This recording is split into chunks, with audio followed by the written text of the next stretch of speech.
City hospital. बच्चा, बच्चा आंखें खोलो अपनी। तुम्हें कुछ नहीं होगा। मैं तुम्हें कुछ नहीं होने दूंगा। मार लो मुझे, झगड़ा करो मुझसे, पर अपनी आंखें खोल दो। बात करो ना मुझसे प्लीज। देखो, मैं तुम्हारा अनुभव तुम्हारे पास हूँ। प्लीज आंखें खोल दो अपनी। मत तड़पाओ अपने इस भाई को।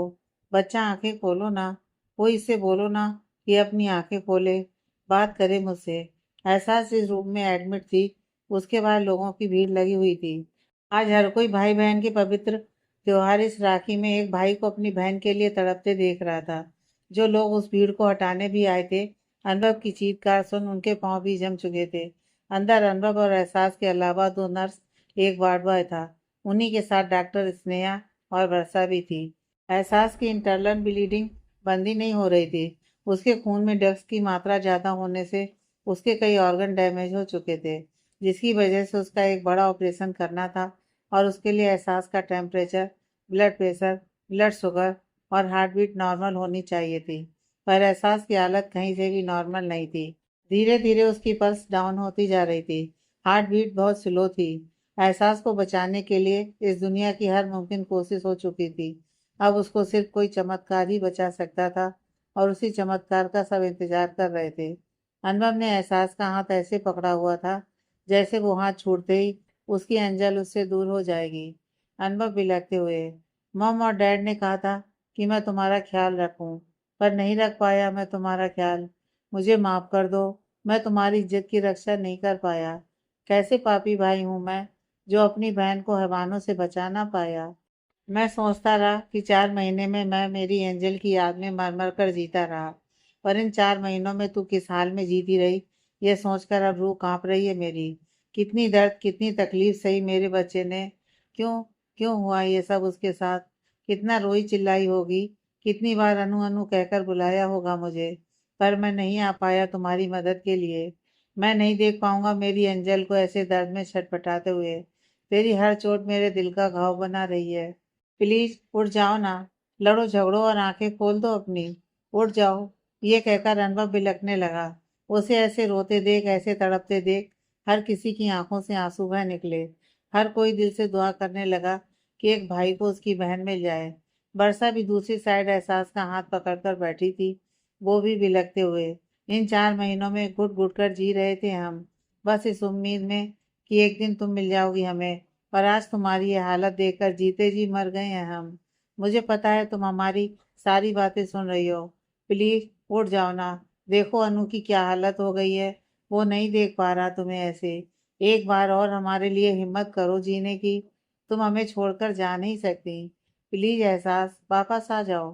तभी अचानक अनुभव एहसास का हाथ छोड़कर खड़ा हो जाता है और लगभग चीखते हुए, नहीं सुननी मेरी बात। मुझे छोड़कर जाना है ना तुम्हें। ठीक है, जाओ, नहीं रोकूंगा मैं तुम्हें। आज तक कभी मैं तुमसे नाराज नहीं हुआ, पर अब हूं मैं नाराज। नहीं करनी मुझे तुमसे बात। आज के दिन मुझसे मिलकर अपने अनु को छोड़कर जाना चाहती हो तुम। तुम्हें लगता है कि अब मैं जी पाऊंगा तुम्हारी यह हालत देखकर। तुम जाओ, तुम्हारे पीछे पीछे मैं भी आऊंगा। अनु अपनी एंजल के बिना नहीं जी सकता। इस बार तुम्हारी जिद नहीं चलेगी। तुमसे पहले मैं अपनी जान ले लूंगा।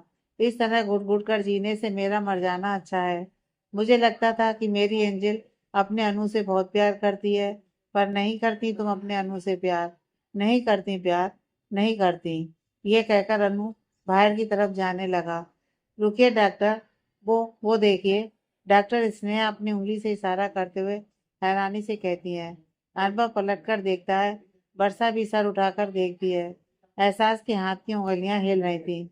उसकी हार्ट बीट भी नॉर्मल हो चुकी थी। अनुभव और वर्षा की आंखें यह देखते ही चमक उठी। वहीं वहां खड़े बाकी सब लोग भी अपनी आंखों से ऐसा चमत्कार देखकर दंग थे। हर कोई एक भाई के ऐसे प्यार को देखकर द्रवित हो चुका था, जिसने अपने प्यार की ताकत से मौत को भी रोक लिया। डॉक्टर स्नेहा की आंखों से आंसू रुक ही नहीं रहे थे। वो रोते हुए, ऐसा संयोग और ऐसा चमत्कार देखकर मैं हैरान हूँ। मुझे नहीं पता था कि इतना सब होने के बाद भी जो लड़की मौत से अभी तक लड़ रही है, उसके जीने की वजह उसका भाई है, जिससे शायद एक बार वो मिलना चाहती थी। डॉक्टर, हमारे पास टाइम नहीं है। ऑपरेशन जल्द से जल्द स्टार्ट करना होगा। अनुभव ऑपरेशन का नाम सुनकर बहुत ज्यादा डर जाता है, पर अपनी बहन की हालत देखकर उसे एक हिम्मत मिलती है और वो गंभीर होकर, डॉक्टर वर्षा और डॉक्टर स्नेहा, ऑपरेशन थिएटर में मैं आपका इंतजार कर रहा हूँ।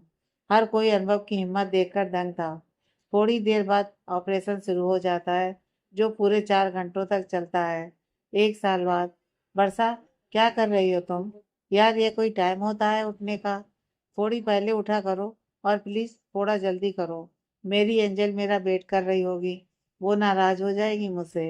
अब जल्दी करो, वरना मैं अकेला चला जाऊंगा। अनुभव अपना ओवरकोट पहनते हुए बस चिल्लाए जा रहा था। वर्षा बाथरूम से निकलती हुई अपने बाल पोंछते हुए, पति देव, क्या सुबह सुबह चिल्ला रहे हो? तुम्हारी गलती है ना। इतनी देर तक मुझे अपने साथ जगाकर गप्पे लड़ाने की क्या जरूरत थी? अगर तुम्हारी वजह से मेरी एंजल मुझसे नाराज हुई तो मैं तुम्हें छोड़ूंगी नहीं। अनुभव वर्षा के कान के पास जाकर गर्म सांसें छोड़ते हुए, मैं चाहता भी नहीं कि तुम मुझे छोड़ो। अच्छा, अब बातें बनाना छोड़ो और चलो। मेरी एंजल मेरा इंतजार कर रही होगी। वैसे भी आज तुम्हारा भी तो चेकअप होना है ना, तो प्लीज जल्दी करो। वर्षा अनुभव को खुद से दूर धकेलते हुए, तुम्हें गुदगुदी करना बंद करो, तभी तो तैयार होंगी मैं। नेहा का कॉल आया था। उसके ऑफिस में कोई जरूरी काम है, इसलिए आज जल्दी जाना होगा उसे। इसलिए हमें भी जल्दी निकलना होगा। अनुभव हाथ जोड़कर, जो हुक्म बीबी साहिबा। वर्षा उसकी बात सुनकर हंसने लगती है। थोड़ी देर में अनुभव और वर्षा निकल पड़ते हैं। 1 घंटे बाद। डॉक्टर अनु, आपकी बहन बहुत ज्यादा स्ट्रांग है। आप दोनों के प्यार और देखभाल से एहसास बहुत रिकवर कर रही है। अब वो दिन दूर नहीं जब एहसास पूरी तरह से ठीक हो जाएगी। ये कहते हुए डॉक्टर स्नेहा बहुत ज्यादा खुश दिखाई दे रही थी। अनुभव और वर्षा, जो एहसास के अगल बगल बैठे थे, वो दोनों मुस्कुराते हुए सो रही एहसास की तरफ देखने लगते हैं। अनुभव एहसास का हाथ पकड़कर, 1 साल, 1 साल हो चुके हैं अपनी एंजल को ऐसे बेजान देखते देखते। थक गया हूँ।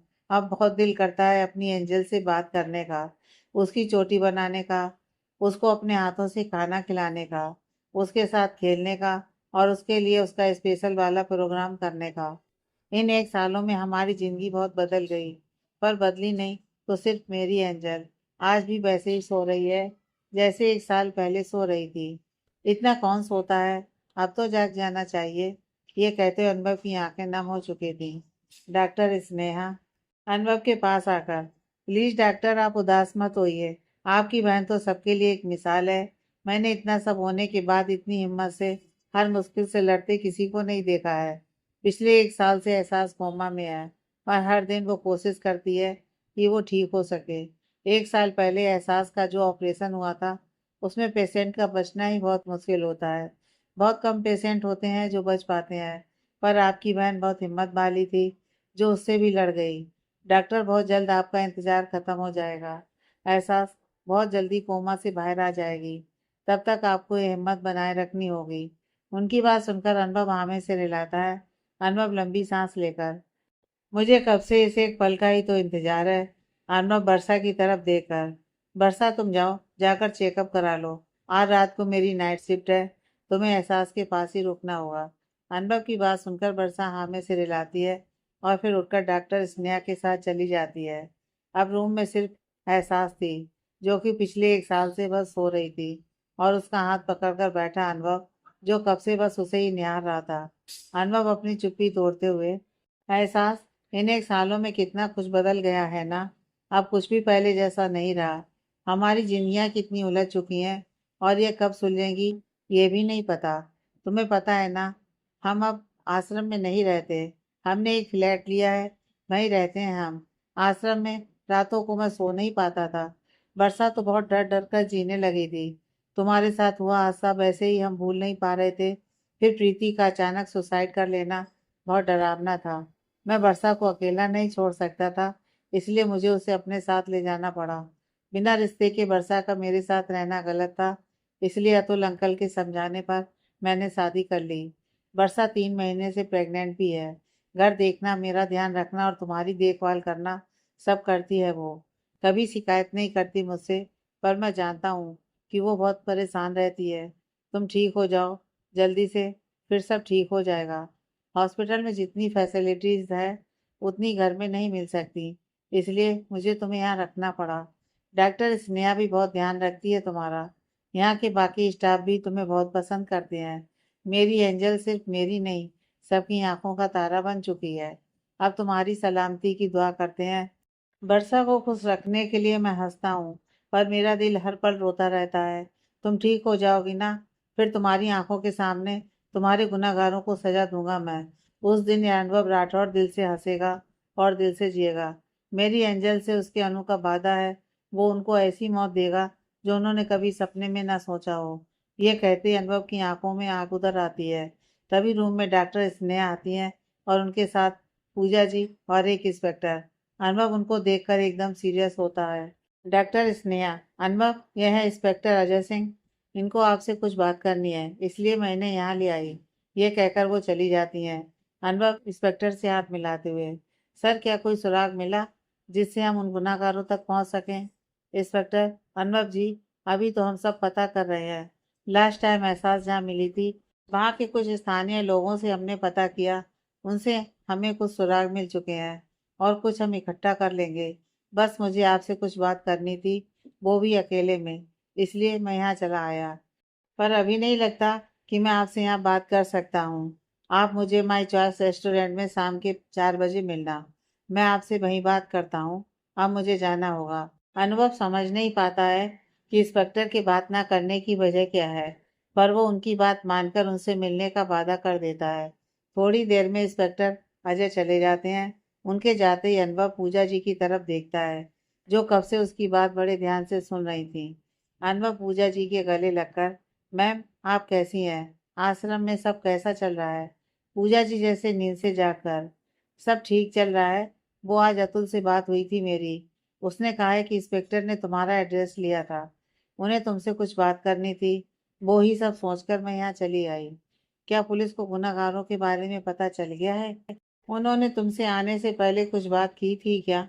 अनुभव एहसास के पास बैठते हुए, नहीं, अभी कुछ खास बात नहीं पता चली है, पर कुछ सबूत तो मिले ही हैं। हम जल्द से जल्द उन तक पहुंच जाएंगे। वैसे एक और खुशखबरी है, मेरी एंजल ठीक हो रही है। वो बहुत ज़्यादा मूवमेंट करने लगी है। कभी कभी हमारी बातों पर हंसती है और कभी कभी रोती भी है। मेरी एंजल बहुत जल्दी पहले जैसी हो जाएगी। फिर सब अच्छा हो जाएगा। अनुभव की यह बात सुनते ही पूजा जी हड़बड़ाते हुए, अनु बेटा, मुझे एक काम याद आ गया, मैं अभी जाती हूँ, बाद में मिलने आऊंगी। यह कहकर वो बिना कुछ सुने चली जाती हैं। अनुभव हैरानी से बस उन्हें जाते हुए देखता रहता है। रात 11 बजे। वर्षा एहसास के बेड के सिराने बैठी कुछ सोच रही थी। काफी देर बाद वर्षा की आंखों से एक आंसू बहकर एहसास के गालों पर आ गिरा। उसके गिरते ही एहसास की उंगलियों में मूवमेंट होने लगी। वर्षा ये देखते ही एहसास का वो हाथ पकड़ लेती है और अपने आंसू पोंछते हुए, सॉरी एंजल, मैं रो नहीं रही। तुम परेशान मत हो। मुझे पता है तुम सब सुनती हो, सब महसूस करती हो, बस कुछ कह नहीं पाती। पर तुम्हारे दिल में जो है वो हम महसूस कर लेते हैं। तुम जानना चाहती हो कि मैं रो क्यों रही हूँ? कुछ खास बात नहीं है, बस ऐसे ही हम सबकी जिंदगियों के बारे में सोच रही हूँ। तुम्हें पता है, अनवर ने अतुल अंकल के बहुत समझाने पर अपने दिल पर पत्थर रखकर मुझसे ऐसे हालात में शादी की है। पर मैं जानती हूँ वो खुश नहीं है। मुझे खुश रखने के लिए मेरे ख्वाब अधूरे न रह जाएं, इसके लिए उसने मुझसे शादी कर ली। अपनी हर जिम्मेदारी निभाता है। वो बहुत प्यार करता है मुझसे, पर अंदर ही अंदर घुटता भी रहता है। पिछले 1 साल से कोई ऐसा दिन नहीं गया जब वो खुद को तुम्हारा गुनाहगार समझकर रोया ना हो। इंस्पेक्टर अजय के साथ मिलकर तुम्हारे केस पर डिस्कस करता रहता है। सब तुम्हारे उठने का इंतजार कर रहे हैं। तुम्हारे जागते अनुभव उन हैवानों को खोजकर उनकी हर हैवानियत का बद से बदतर सजा देगा। उसने कसम खाई है तुम्हारे हाथों वो उन्हें मौत से भी बुरी सजा देगा। मैं भी यही चाहती हूँ। अतुल अंकल, डॉक्टर स्नेहा, सब यही चाहते हैं। पर कभी कभी मुझे बहुत डर लगता है, कहीं सब कुछ इससे भी बुरा ना हो जाए। मैं तुम दोनों को खोना नहीं चाहती। वर्षा अपनी बात खत्म करते ही एहसास की तरफ देखती है, तो एहसास की आंखों के किनारे से आंसू बह रहे थे। वर्षा को बहुत बुरा लगता है। वर्षा उसके आंसू पोंछ कर, सॉरी बच्चा, मैं भी ना बहुत बुरी हूँ। कब से रुला रही हूँ तुम्हें? अच्छा ये सब छोड़ो, एक मजे की बात बताती हूँ। आज अनवर ने सोचा था कि वो मुझे घर भेजकर खुद यहाँ रुकेगा तुमसे गप्पे लड़ाने के लिए। पर देखो, पूजा मैम को कुछ काम था, इसलिए उन्होंने अनु को बुला लिया और मैं रुक गई यहाँ। समझता नहीं है कि लड़कियों को आपस में बहुत बातें करनी होती हैं। थोड़ी प्राइवेसी भी नहीं देता हमें। पता है, आज चेकअप कराया मैंने, बेबी एकदम ठीक है। 5 महीनों से पहले तुम्हें उठना होगा, समझी? मैं अकेले इतने बच्चे नहीं संभाल सकती। हाँ और क्या, तुम और हमारे डॉक्टर बाबू किसी बच्चे से कम हो क्या? अब एक ये भी आ जाएगा तो कौन ध्यान रखेगा इसका? इसलिए उठो और संभालो अपने छोटे अनु को। ये कहकर वर्षा हंसने लगती है। तभी बाहर कुछ गिरने की आवाज आती है। वर्षा चौंक कर बाहर जाती है और इधर उधर देखने लगती है। ये कैसी आवाज थी? लगा जैसे कुछ गिरा है। तभी फिर से किसी के दौड़ने की आवाज आती है। वर्षा अभी काफी डर चुकी थी। वो डरते डरते थोड़ा आगे जाकर घबराते हुए, कौन है यहाँ? मैं पूछती हूँ, कौन है यहाँ? कोई जवाब ना पाकर वर्षा हड़बड़ाते हुए किसी को कॉल करने लगती है। अनु प्लीज फोन उठाओ। अनु फोन उठा क्यों नहीं रहा है? इतनी रात में कोई है भी नहीं यहाँ जिससे मैं मदद ले सकूं, और एहसास को छोड़कर जाऊं भी तो कैसे? अनु प्लीज फोन उठा लो, मैं पूजा मैम को कॉल करती हूँ, अनु वहीं होगा। यह कहकर वर्षा पूजा जी को कॉल करने लगती है, पर 2-3 बार कॉल करने पर भी पूजा जी का कॉल पिक नहीं होता। तभी एहसास के बाहर से कुछ गिरने की आवाज आती है। वर्षा भागते हुए बाट के अंदर जाती है। अंदर का नजारा देखकर वर्षा के होश उड़ जाते हैं। अंदर 2-3 लोग थे जो एहसास को उठाने की कोशिश कर रहे थे। वर्षा जब तक चिल्लाने की कोशिश करती है, तब तक पीछे से एक आदमी उसका मुंह दबा देता है। सबने ब्लैक कलर का मंकी कैप पहन रखा था, इसीलिए वर्षा किसी का चेहरा देख नहीं पाती है। बाकी 2 लोग एहसास को उठाकर बाहर की तरफ ले जाने लगते हैं। वर्षा उस आदमी को अपनी पूरी ताकत लगाकर उससे दूर करने की कोशिश करती है, पर उस आदमी के आगे उसकी हिम्मत बहुत कम थी। वर्षा छटपटाते बिलखते बस उन्हें रोकने की कोशिश करती है, पर वो सब एहसास को ले जाते हैं। उन दोनों के बाहर निकलते ही जिस आदमी ने वर्षा को पकड़ रखा था, वो वर्षा को जोर से धक्का देता है। वर्षा का पेट वहां रखे कांच की मेज से टकरा जाता है और उसकी चीख निकल जाती है। अगली सुबह, डॉक्टर वर्षा कैसी है? वो ठीक तो है ना? बेबी कैसा है हमारा? प्लीज डॉक्टर, स्नेहा कुछ बोलिए ना। अनुभव रोते हुए ऑपरेशन थिएटर से निकली डॉक्टर वर्षा से कई सारे सवाल करता है। डॉक्टर स्नेहा बहुत उदासी से, वर्षा ठीक है, पर हम आपके बेबी को नहीं बचा पाए। पेट पर चोट लगने की वजह से उनका मिसकैरेज हो गया है। अनुभव यह सुनते ही लड़खड़ा जाता है। तभी अतुल जी उसे संभाल लेते हैं। अनुभव लाचारी से अतुल जी की तरफ देखकर, अंकल ये क्या हो गया? मेरी एंजल, मेरा बच्चा, किसी को ना बचा सका मैं।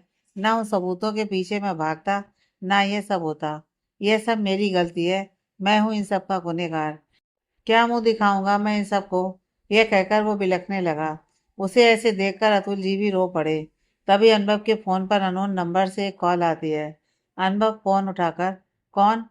कलयुग का रावण, बुराई का बादशाह, तेरी मौत, तेरी बहन का आशिक और तेरे बच्चे का कातिल। बहुत नाम है मेरे, बोल तू किस नाम से बुलाना पसंद करेगा? उधर से ये बातें सुनकर अनुभव की आंखों में आग जल उठती है। अनुभव चिल्लाते हुए, हरामजादे मैं तेरी जान ले लूंगा, दम है तो सामने आ। मेरी बहन पर किए हर जुल्म का, मेरे बच्चे की मौत का ऐसा हिसाब लूंगा कि तेरी रूह कांप उठेगी। बता कहाँ है मेरी बहन? चुप चुप, ज्यादा जुबान मत चला, वरना उसकी लाश भी नसीब नहीं होगी। तेरी बहन मेरे पास है, थोड़ी तलब लगी थी, बस उसे बुझाने यहाँ ले आया। प्यास बुझ चुकी है, बोल अब जिंदा छोड़ दूं या जान ले लूं? यह कहकर वो हंसने लगा। अनुभव के तो रेंगटे खड़े हो गए यह सब सुनकर। वो चिल्लाते हुए, अगर मेरी बहन को हाथ भी लगाया तो तुझे उखाड़ कर इस धरती से खत्म कर दूंगा। तेरे शरीर के इतने टुकड़े करूंगा कि तेरे अपने भी तुझे पहचान न सकें। पहचान तो अब तू नहीं पाएगा अपनी बहन की लाश को। तूने जितना मेरे लिए बोला, उससे कहीं भयंकर मौत दूंगा इसे।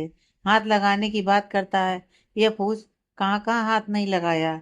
लाया तो मारने था, पर तेरी बहन है ही इतनी मस्त कि बिना छुए रह ना सका। समझाया था तुझे, पर तू माना नहीं।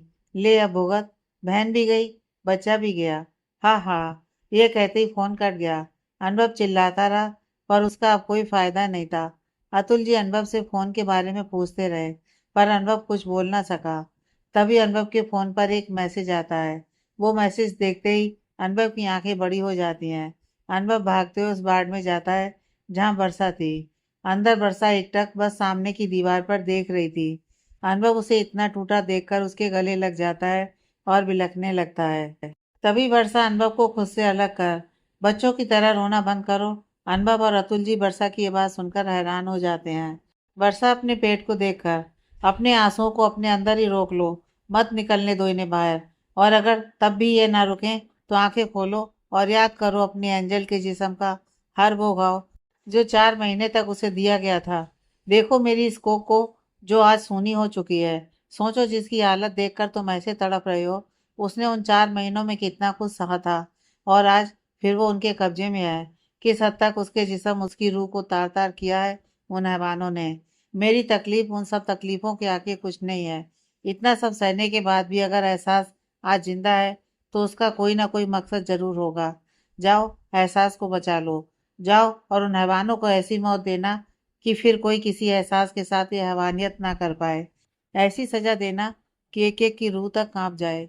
तुम्हें मजबूत बनना है और ढूंढना है उन्हें, बचा कर लाना है अपनी बहन को। ढूंढ कर एक एक को कुत्ते की मौत देना है, ऐसी मौत कि आज के बाद उनके इस पाप के बाद कोई और ऐसा पाप करने से पहले 100 बार सोचे।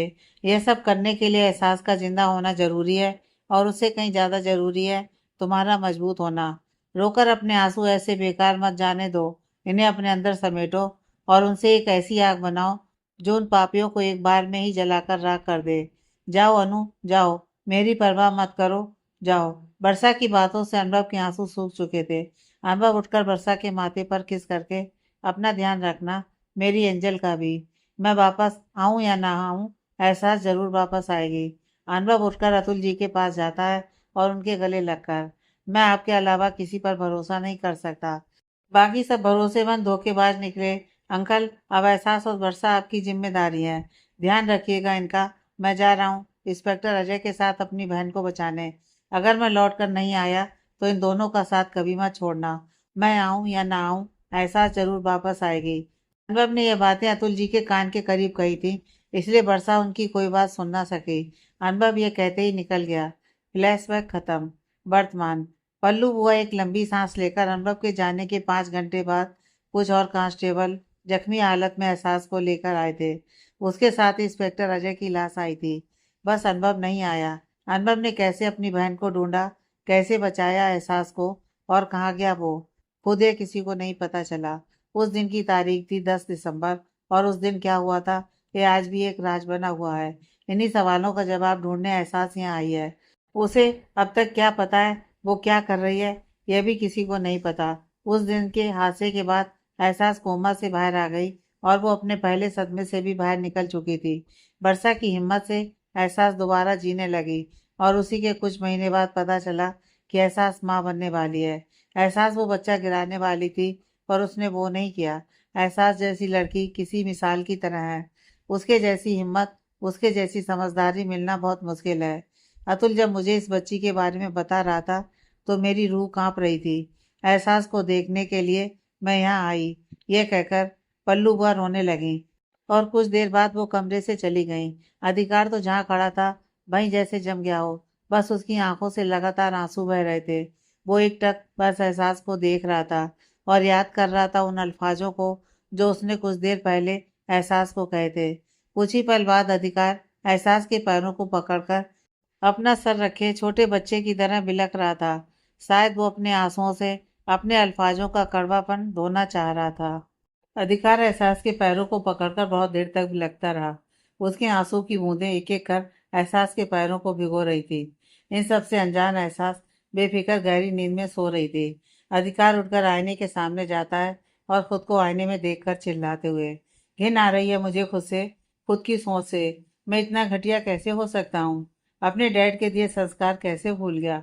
एक औरत के लिए इतने घटिया शब्द कैसे कह सकता हूँ?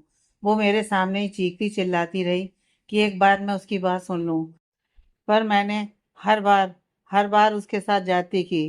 खुद के लिए कुछ बोलने का एक मौका नहीं दिया मैंने उसको। उसके आंसू, उसका दर्द, उसकी डरी हुई आंखें देख कर भी अनदेखा कैसे कर सकता हूँ मैं? एक बार तो उसकी आंखों को पढ़ने की कोशिश की होती। एक बार उसके आंसुओं का दर्द देखने की कोशिश तो कर सकता था ना मैं। कितनी तड़पी है वो, कितनी बार जीते जी खुद को मरता देखा है उसने। रात का अंधेरा किस हद तक उसको डराता था। क्यों क्यों इन आंखों के सामने जो चीजें थीं वो भी मैं नहीं देख पाया? मैं किस किस गलती की माफी मांगूं? इंसान को देखकर परख लेने वाला अधिकार अपनी मोहब्बत को परख ना सका। जिसके किरदार पर इतनी बार उंगली उठाई उसका साफ दिल नहीं दिखा मुझे। अधिकार भागते हुए जाता है और बेड पर बैठकर एहसास को किसी गुड़िया की तरह बैठाकर उसे गले से लगा लेता है। मुझे माफ़ कर दीजिए मिस आस, मैंने मोहब्बत का दावा तो किया पर अपनी मोहब्बत को समझ नहीं पाया। आज आपका बीता कल जानने के बाद आप मेरे लिए अब गंगा जल से भी कहीं ज़्यादा पवित्र हो गई हैं। मेरे दिल में मोहब्बत से कहीं ज़्यादा आपके लिए रिस्पेक्ट हो गई है। मैंने इन कुछ दिनों में आपके साथ जो भी गलत किया है उसकी कोई माफ़ी नहीं है और ना मैं आपसे उसके लिए अब माफ़ी मांगूंगा, क्योंकि अब मैं अपनी की हुई हर गलती का पश्चाताप करूंगा। आज से मेरे अधिकार सिंगानिया के वजूद के हर हिस्से पर सिर्फ आपका हक होगा। मेरी ज़िंदगी का हर पल मेरी पत्नी यानी कि आप यानी कि मिसेस एहसास अधिकार सिंघानिया से शुरू होगा और उन्हीं पे ख़त्म। आज से मेरी ज़िंदगी का सिर्फ एक मकसद है, आपके गुनहगारों को आपके हाथों ही मौत से भी भयानक मौत देना। हर एक को आपके हर एक दर्द, आपकी हर एक तकलीफ का एहसास कराऊंगा। जब वो मौत की भीख मांगेंगे तब दूंगा उन्हें मौत, और वो ऐसी मौत होगी कि उनकी रूह भी कांप उठे। आपकी हर एक चीख, आपके हर एक घाव, आपके हर एक आंसू और आपकी हर एक तकलीफ का गिन गिन कर हिसाब लूंगा। आज से आपका यहाँ आने का जो मकसद था अब वो मेरे जीने का मकसद बन चुका है। मैं आपसे वादा करता हूँ कि इस राखी से पहले आपके अनु को ढूंढकर आपके सामने लाकर रहूंगा। अनु और उसकी एंजल को मैं एक दूसरे से मिलाकर रहूंगा। जिस दिन आपके चेहरे पर अनु के वापस आने की खुशी देखूंगा उस दिन मेरे किए गुनाह की माफ़ी मिल जाएगी मुझे।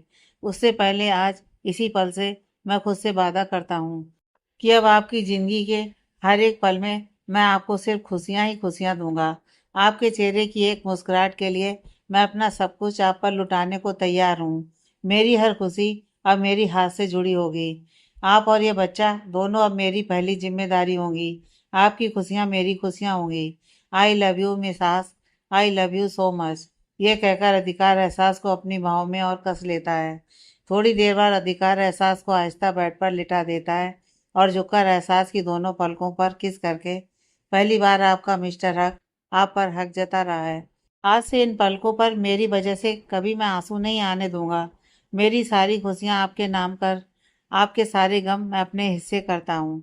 फिर उसके माथे पर किस करते हुए, आपका बीता कल जानने के बाद मुझे आपसे कोई शिकायत नहीं है। मेरी नज़र में आप बहुत ऊपर उठ चुकी हैं। ये सब जानते हुए भी मैं आपके सामने अपना दर्द जाहिर नहीं होने दूंगा। अपनी मिसाज के लिए मैं अपना सारा दर्द भूलकर मुस्कुरा सकता हूँ। आपका मिस्टर हक अब खुद पर आपको सारा हक देता है।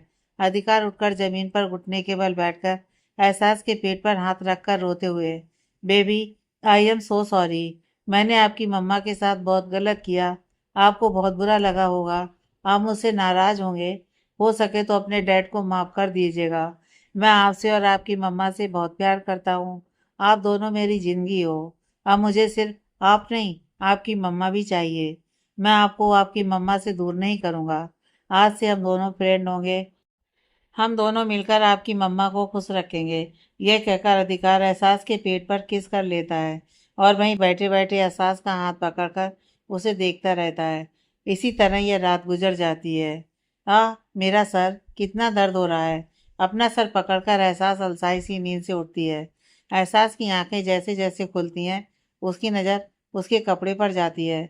वो लगभग चिल्लाते हुए, मिस्टर हक, ये कपड़े, हाँ मेरे कपड़े अच्छे हैं ना? सामने से कमरे में आता हुआ अधिकार कहता है। एहसास चौंक कर सामने अधिकार को देखती है जिसके हाथों में एक ट्रे थी और उसमें खाने की कुछ चीजें। एहसास जल्दी से चादर उठाकर अपना पैर ढक लेती है। तभी एहसास को तुरंत कल की सारी बातें याद आ जाती हैं। उन्हें याद करते ही एहसास की आंखों में आंसू और चेहरे पर गुस्सा आ जाता है। यह चीज अधिकार भी देख लेता है जिससे उसे बहुत तकलीफ होती है, पर वो अपने चेहरे से उसे जाहिर नहीं होने देता। एहसास गुस्से से, कल रात को क्या हुआ था? आपके कपड़े मैंने कैसे पहने? अधिकार ट्रे टेबल पर रखते हुए, आपको मुझ पर भरोसा नहीं है? भरोसे जैसा शब्द हमारे बीच में है ही कहाँ। और वैसे भी मुझे पता है कि अगर मैं इस दुनिया की आखिरी लड़की भी रहूंगी तब भी आप मुझे हाथ नहीं लगाएंगे।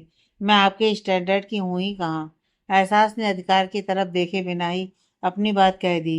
ये बात सुनकर अधिकार की आंखों में आंसू आ गए, पर जब तक एहसास की नज़र उस पर पड़ती अधिकार ने अपने आंसू पोंछ लिए। कल रात को, एहसास उसकी बात बीच में काटते हुए बेड से उठते हुए कहती है। रहने दीजिए मिस्टर हक, कल जो भी हुआ हो, पर अब मुझे कल रात की कोई बात नहीं जाननी। मैं नहाने जा रही हूँ। अधिकार चिल्लाते हुए। नहीं। एहसास चौंकर। क्या हुआ? अधिकार एहसास की तरफ एक दवाई बढ़ाकर। आपके दवाई खाने का टाइम हो गया है, इसे खा लीजिए पहले। एहसास गुस्से से। मुझे आपकी दवाई की कोई ज़रूरत नहीं है, आप ही खा लीजिए। यह कहकर वो जाने लगती है। हाँ, आपकी तरह मैं प्रेग्नेंट होता तो ज़रूर खा लेता। अब नहीं हूँ तो यह दवाई तो आपको ही खानी पड़ेगी। अधिकार एहसास का पेट देखते हुए कहता है। एहसास पलटकर उसे घूरते हुए। दुनिया बहुत आगे बढ़ चुकी है, आप चाहें तो आप प्रेग्नेंट हो सकते हैं। वाट? अधिकार हैरानी से कहता है। वाट नहीं थाट, आप मिसाल बन सकते हैं ऐसा करके। आइडिया अच्छा है ना? एहसास बनावटी मुस्कान लाकर कहती है। अधिकार उसे घूरते हुए।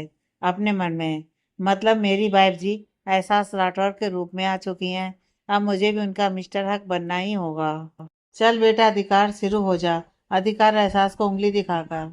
मिसास, लिमिट में रहकर बात करिए, वरना। एहसास उसकी उंगली में अपनी उंगली फंसाकर। वरना क्या? हाँ, कर क्या लेंगे आप? अधिकार एहसास के करीब जाकर। कर तो बहुत सकता हूँ, पर अभी के लिए अपना शर्ट वापस ले लूंगा जो आपने पहन रखा है। हाँ हाँ, मेरे पास तो कपड़े हैं ही नहीं, आपकी शर्ट के भरोसे रहती हूँ ना मैं। मेरा रास्ता छोड़िए, मैं अभी जाकर चेंज करती हूँ मैं। आपकी शर्ट आपके मुंह पर मारती हूँ। मुझे आपकी शर्ट पहनने का कोई शौक नहीं है। एहसास उसे घूरते हुए कहती है और जाने लगती है।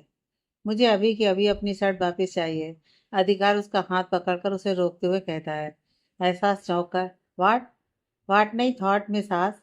अभी अभी मुझे ख्याल आया कि मुझे आज ब्लैक शर्ट पहनकर ऑफिस जाना है, और आपने जो शर्ट पहन रखी है वो मेरी फेवरेट है, तो अभी के अभी तुरंत मेरी शर्ट निकाल कर दीजिए। अधिकार एहसास की नकल करते हुए कहता है और उसके पास जाकर उसकी शर्ट के बटन पकड़ लेता है। एहसास अधिकार का हाथ पकड़कर। मिस्टर हक, पागल हो गए हैं क्या? छोड़िए मेरी ड्रेस, मैं दे रही हूँ ना। अब क्या आपके सामने चेंज करूँ?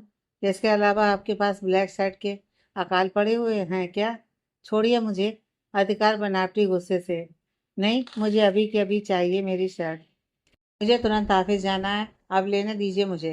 एहसास आंखें तरेरते हुए अधिकार का हाथ हटाने की बहुत कोशिश करती है, पर हटा नहीं पाती। वो चिल्लाते हुए। आपने मुझे छोड़ा नहीं तो आपने जो शर्ट पहन रखी है उसे फाड़ दूंगी मैं। हाथ हटा लीजिए वरना अच्छा नहीं होगा। आप पागल हो गए हैं। अधिकार उसके और करीब जाकर। करिए ना जो करना है। आप या तो दवा खाएंगी या फिर मेरी शर्ट मैं लेकर रहूंगा। एहसास को अब ज्यादा गुस्सा आ जाता है। आपकी बात तो मैं किसी भी कीमत पर नहीं मानूंगी। आप जिद्दी हैं तो मैं आपसे ज़्यादा जिद्दी हूँ। अब देखिए आप। यह कहकर वो भी अधिकार की शर्ट का कॉलर पकड़ती है और उसे खींचने लगती है। दोनों दो बिल्लियों की तरह लड़ रहे थे। हालांकि अधिकार ने सिर्फ कॉलर पकड़ी हुई थी, उसे खींच नहीं रहा था। पर एहसास अपनी पूरी ताकत लगाकर अधिकार की शर्ट खींच रही थी। अधिकार को तो अंदर ही अंदर एहसास को ऐसे देखकर हंसी आ रही थी। वहीं एहसास तो लड़ने के फुल मूड में आ चुकी थी। तौबा तौबा, सारा मूड खराब कर दिया। हाय राम, क्या देख रहा हूँ मैं? बाहर से कोई चिल्लाते हुए कहता है। अधिकार और एहसास चौंक कर दरवाजे की तरफ देखते हैं। दोनों ही सकपका उठते हैं। दरवाजे पर बसल अपनी आंखों को अपने हाथ से ढककर खड़ा था।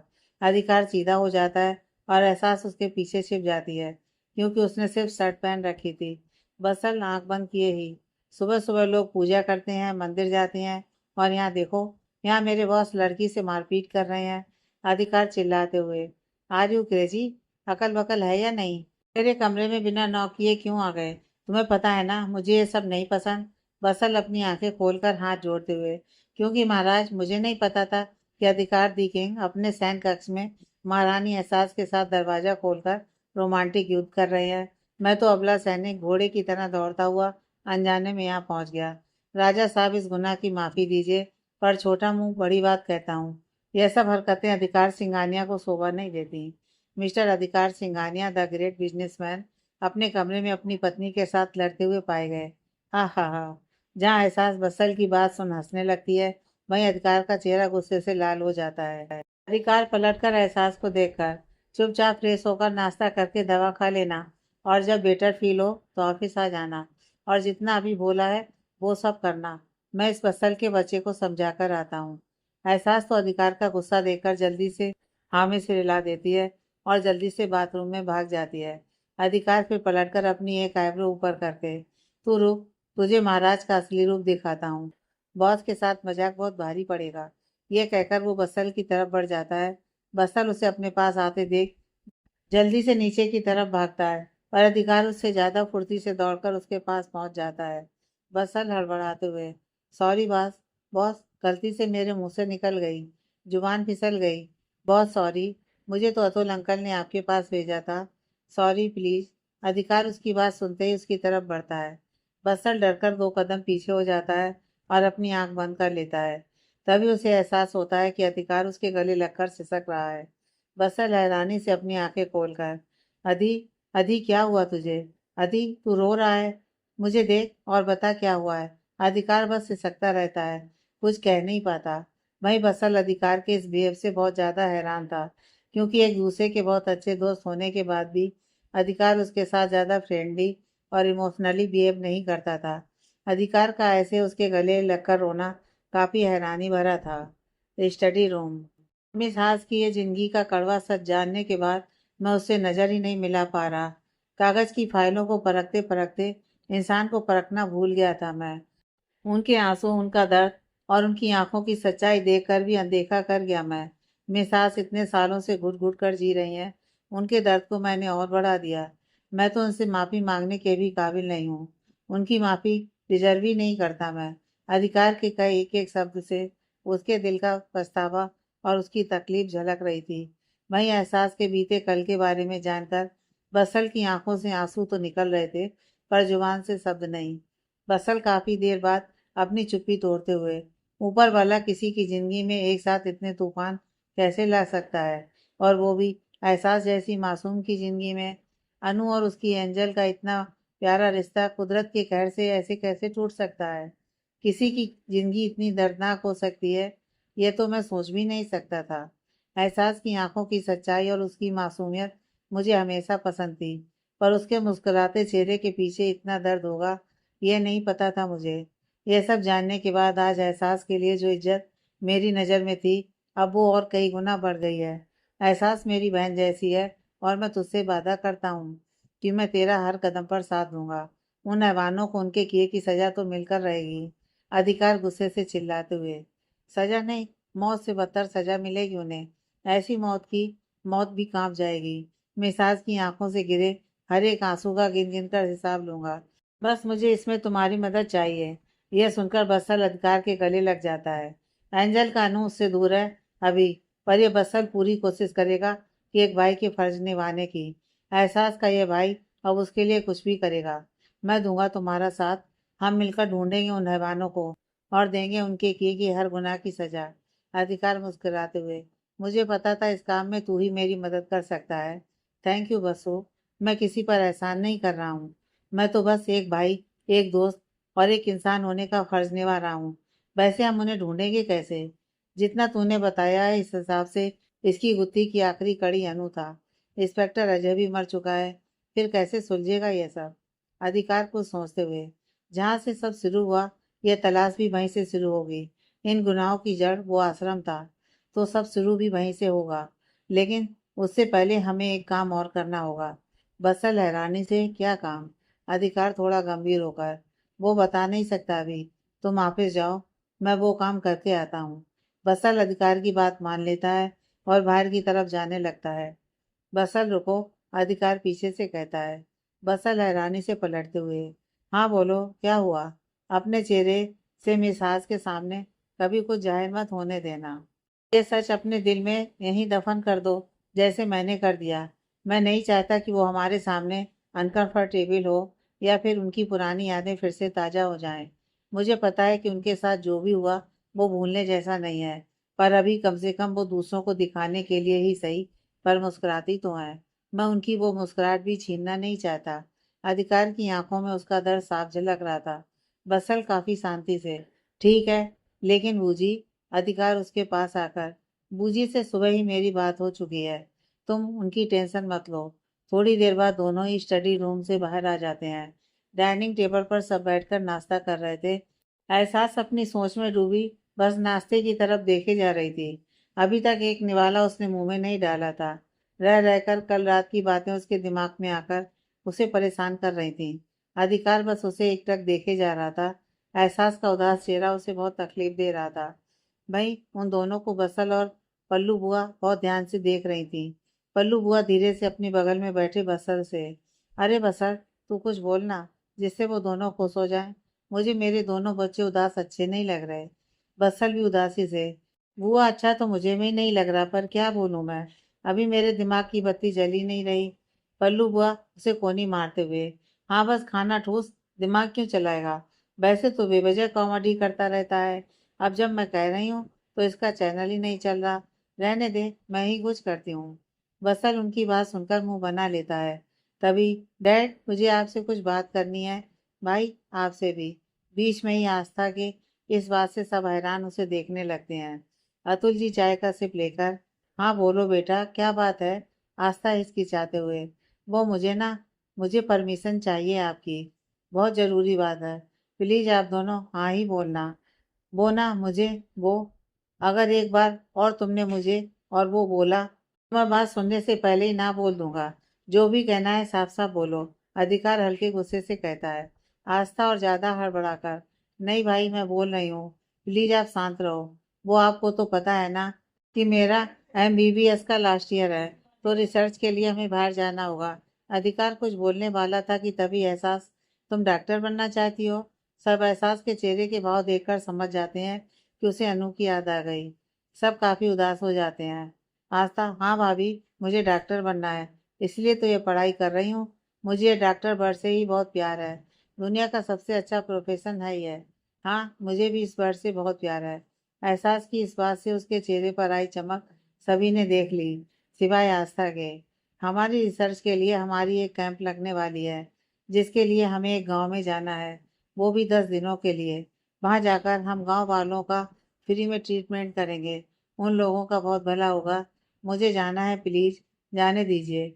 आस्था जल्दी से अपनी बात खत्म कर देती है। 10 दिनों के लिए, वो भी किसी गांव में? बेटा, पर तुम वहां कैसे रहोगी? तुम्हें तो आदत ही नहीं है ऐसे माहौल में रहने की, फिर कैसे मैनेज करोगी? रहने दीजिए आप, मैं बात कर लूंगा कॉलेज के डीन से। अतुल जी चिंतित होकर कहते हैं। आस्था कुछ कहने चलती है कि तभी एहसास, अंकल जाने दीजिए आस्था को, वो बहुत अच्छा काम कर रही है। गांव में ऐसी मेडिकल कैंपिंग होती है तो गांव वालों का बहुत भला हो जाता है। जो लोग पैसे की कमी से अपना इलाज नहीं करवा पाते, वो इनसे अपना इलाज करवाते हैं। यह बहुत अच्छी बात है कि आस्था ऐसे माहौल में रहने के बाद भी वहां जाना चाहती है। डॉक्टर तो भगवान होते हैं, इनकी वजह से बहुतों का भला होता है। ऐसे भले काम के लिए किसी को रोकना नहीं चाहिए। एहसास की बात सुनते ही आस्था उसके गले लगकर, भाभी, यू आर टू गुड, लगता है आपको इस प्रोफेशन से मुझसे भी ज्यादा प्यार है। थैंक यू मुझे सपोर्ट करने के लिए। अब भाई को मनाना थोड़ा तो आसान हो जाएगा। एहसास उसकी बात सुनकर मुस्कुरा देती है। तभी स्नेहा, जो कब से सबकी बातें सुन रही थी, वो गुस्से से, लगता है इन घर वालों की तरह मैं भी तेरे लिए मर गई हूँ। मुझसे ज्यादा तुझे गैरों से मतलब है। अब अगर कोई भी हाँ कर देगा तो भी मैं कहीं नहीं जाने दूंगी। आजकल का माहौल लड़कियों के लिए ज्यादा सेफ नहीं है, तो इधर उधर कहीं जाने की कोई जरूरत नहीं है। तभी पल्लू हुआ, तू तो अपना मुंह बंद ही रख। जब बड़े बात कर रहे हैं तो तुझे अपना मुंह खोलने की कोई जरूरत नहीं है। दो बच्चों की माँ होकर खुद फटे फटे जालीदार कपड़े पहनकर रात में किटी पार्टी करने जाती है, और मेरी बच्ची पर हुक्म चला रही है। एहसास ने बोला है तो अब आस्था जाकर रहेगी, और अगर वो नहीं गई तो आज से तेरा भी कहीं आना जाना बंद। तू भी घर बैठ और रसोई संभाल। बड़ी आई अपना हुक्म चलाने वाली। बुआ की बात सुनकर स्नेहा का तो मुंह बन जाता है। वो खाना बीच में ही छोड़कर गुस्से से वहां से चली जाती है। यह सब देखकर रास्ता बहुत मायूस हो जाती है। तुम जा सकती हो, मुझे कोई प्रॉब्लम नहीं है, तुम्हारी मॉम को डैड संभाल लेंगे। अधिकार बहुत ही नॉर्मल होकर अपनी बात कह देता है। आस्था तो उसके मुंह से हाँ सुनकर उछल पड़ती है। तभी बस्सा अतुल जी को देखकर, मतलब अंकल जी का शिकार होना पक्का है। ऐसे भी आंटी जी के स्टाइलिश नेट वाली ड्रेस को जालीदार ड्रेस कहकर बुआ ने उनका गुस्सा सातवें आसमान पर पहुंचा ही दिया है। अब सबका बनाया ज्वालामुखी फटेगा अकेले अंकल के ऊपर। मेरी गुडविश आपके साथ है अंकल, यह कहकर बस्सल हंसने लगा। एहसास और बाकी सभी मुस्कुरा उठे। अतुल जी कुर्सी से उठते हुए, आज तांडव होगा और वो भी मेरे ऊपर। जिंदा बचा तो रात का डिनर साथ करेंगे। यह कहकर हंसते हुए वो भी चले गए।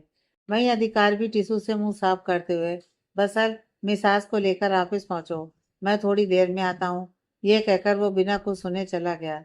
एहसास और बसल बस उसे जाते हुए देखते रहे।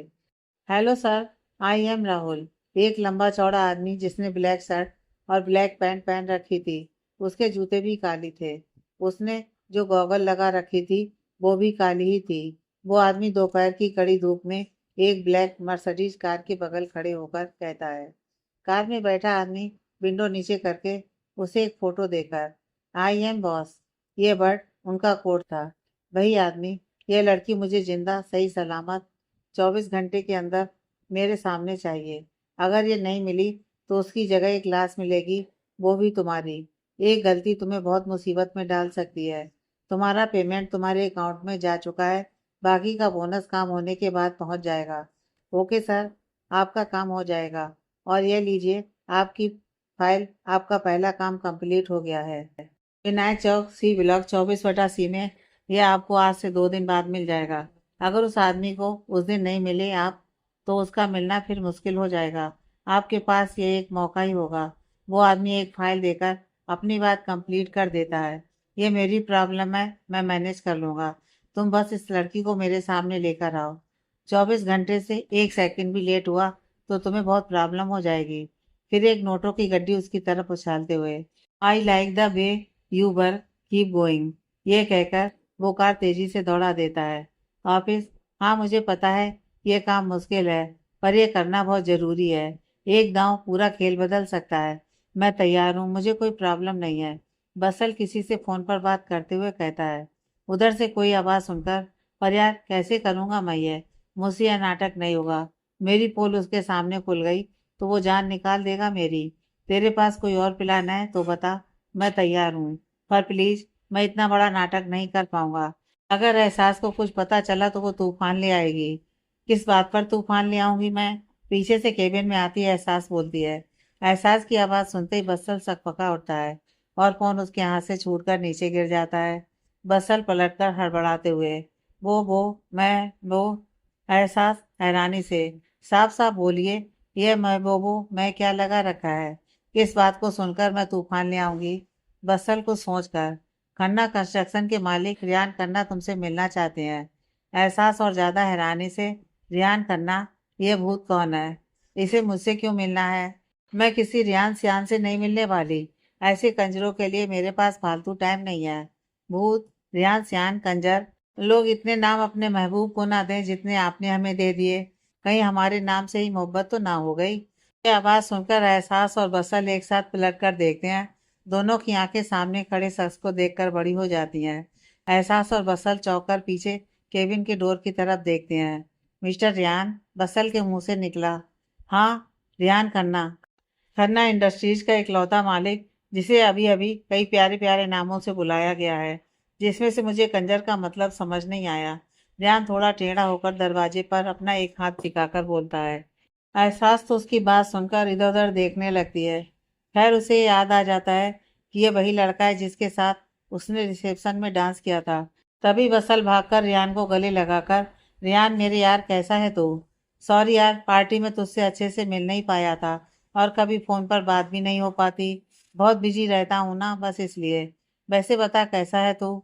रियान उसे खुद से दूर करके, अबे निर्मा, तू बिजी रहता है तो क्या मैं स्टेशन पर चने बेचता हूँ?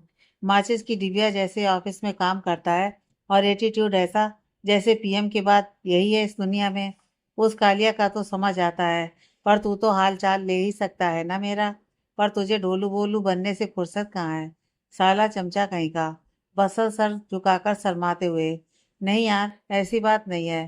तू तो जानता है ना कालिया को, उसी की वजह से मुझे भी ये गुस्सा होने का ड्रामा करना पड़ता है। अब वैसे भी तुम दोनों की लड़ाई में हमेशा चटनी तो मेरी ही बनती है। वो कालिया है तो तू भी उससे कम नहीं है, पर तुम दोनों की लड़ाई देखकर मजा बहुत आता है। हाँ हाँ, ये कहकर दोनों हंसने लगते हैं। तभी एहसास बीच में ही हैरानी से, ढोलू बोलू, निर्मा और कालिया, ये कौन सी कोर्ट भाषा में बात हो रही है? और क्या आप दोनों एक दूसरे को पहले से जानते हैं? आप दोनों फ्रेंड्स हैं? कोई मुझे भी बता सकता है कि यहाँ हो क्या रहा है? एहसास एक साथ कई सवाल कर देती है। बसल, एहसास मैं बताता हूँ वो ये।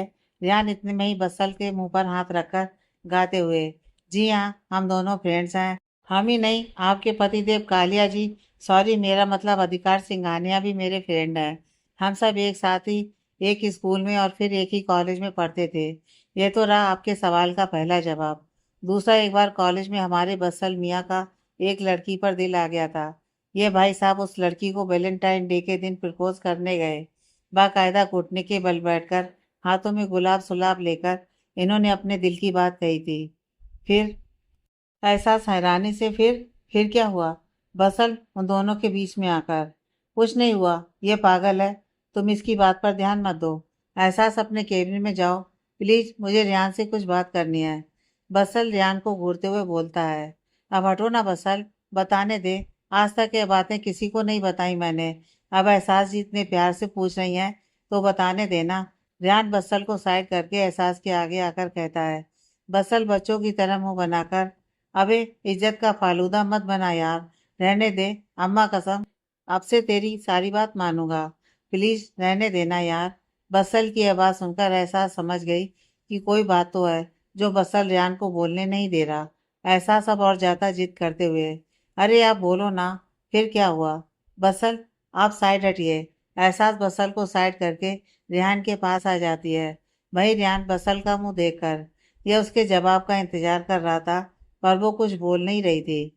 बसल उसकी खामोशी को हाँ समझकर उठकर शर्माने लगा। तभी वो लड़की उसके पास आई और उसकी तरफ बढ़ने लगी। इसको लगा कि वो किस करने वाली है। यह भी आंखें बंद करके फुल मूड में पाउट बनाकर मटकने लगा। पर वो लड़की इसके कान के पास जाकर बोली, हे माँ, रेखा, जया और सुषमा, सबकी पसंद निर्मा। निर्मा? बसल, तुमने आज अपने कपड़े निर्मा से धोए हैं ना? मुझे ना इसकी खुशबू बहुत पसंद नहीं है, इसलिए आई एम सॉरी, मैं आपकी गर्लफ्रेंड नहीं बन सकती। हाँ हाँ, यह कहकर रियान हंसने लगा। एहसास ने बसल की तरफ देखा और उसकी तो तुरंत हंसी छूट गई। बसल का तो यह सब देखकर मुंह बन गया। एहसास हंसते हुए, और ये कालिया ढोलू भोलू का क्या सीन है? हाँ हाँ, रियान अपना पेट पकड़कर, मुझे बचपन में लड्डू बहुत पसंद थे, तो तुम्हारा वो जो नकचढ़ा हस्बैंड है ना, वो मुझे छोटा भीम कहकर चिढ़ाता था। जब हम थोड़े बड़े हुए तो हम दोनों की लड़ाई बहुत ज़्यादा होती थी, इसलिए मैं उसे कालिया बोलता था और उसका चमचा ये बसल बन गया ढोलू भोलू। हाँ हाँ, यह कहकर रियान हाई फाई करने के लिए एहसास की तरफ अपना हाथ बढ़ाता है। एहसास भी उसकी तरफ हाथ बढ़ा देती है। तभी पीछे से रियान का वही हाथ पकड़कर कोई उसे अपनी तरफ रोल करते हुए जमीन पर पटक देता है। रियान अपनी कमर पकड़कर, अबे साले भूतनी के, किसकी भैंस भाग गई जो मेरे से बदला निकाल रहा है? यह कहते हुए रियान आंखें खोलकर ऊपर देखता है। सामने अधिकार खड़ा जलती आंखों से उसे घूर रहा था। बसल एहसास के पीछे जाकर धीरे से, अभी तक ये दिवाली की सुतली बम यह रिहान आया था, अब तो असली धमाका तो इस परमाणु बम के आने से होगा। एहसास को उसकी बात समझ नहीं आती। वो उन दोनों को देखने लगती है। तभी रियान उठकर, अबे कालिया, तू खड़े होकर सीधा मुझसे बात नहीं कर सकता? उठाना पटकना जरूरी है क्या? नक चढ़ा कहीं का, तू ना जलता है मुझसे, जल कुकड़ा कहीं का। अधिकार अपने दांत पीसते हुए, पैसा और पावर किसी का नेचर, किसी की लैंग्वेज नहीं बदल सकता। तुझे देखकर यह बात साबित होती है, तू पहले भी गंवार था, अब भी गंवारी है। अधिकार फिर एहसास को घूर कर, कॉमेडी देखने का ज्यादा मन हो तो टीवी पर कोई कॉमेडी शो देखो, लाइव आकर उसे किसी के भी साथ एंजॉय करने की जरूरत नहीं है, अंडरस्टैंड? एहसास तो अधिकार की आंखों का गुस्सा देखकर दो कदम पीछे हो जाती है। बसल एहसास को पीछे खींचकर, गांव की औरतों पर, माता और अधिकार के नाक पर गुस्सा कभी भी आ सकता है। तुम्हारे पति का टेम्परेचर हाई हो चुका है, शॉर्ट सर्किट हो, इसे पहले ही बुझा दो। बसल अधिकार के सामने आकर, बॉस आप एंजॉय, सॉरी मतलब काम कीजिए, मैं रियान को काम समझा कर आता हूँ। अरे यार, पर मुझे नहीं जाना, मुझे एहसास जी को अभी बहुत सी बातें बतानी है, कितना मजा आ रहा था, तू जा, मैं बाद में आऊँगा। रियान ये कहकर एहसास के साइड जाने लगता है। अधिकार का तो पारा हाई हो चुका था। बसल उसका गुस्सा देखकर रियान को अपनी तरफ खींचकर, अबे रियान चल यहाँ से, वरना यह कालिया हम दोनों को सूखे तालाब में भी डुबो डुबो कर मारेगा। बसल रियान को जबरदस्ती खींचकर बाहर चला गया। उनके जाते ही अधिकार एहसास को झटके से अपनी तरफ खींचकर, मिस आज दोबारा रेहान के साथ कभी इतना फ्रेंडली होकर बात मत कीजिएगा। चुटकुले सुनने का ज्यादा मन हो तो व्हाट्सएप जोक पढ़ लिया कीजिए, पर रेहान से दूर रहिए। आप जिसको जानते नहीं उससे बात करने की जरूरत नहीं है। अधिकार की सांसें एहसास को अपने चेहरे पर महसूस हो रही थी। एहसास कुछ बोल ही नहीं पा रही थी। वहीं अधिकार बस एहसास की आंखों की हिचकिचाहट देख रहा था। आगे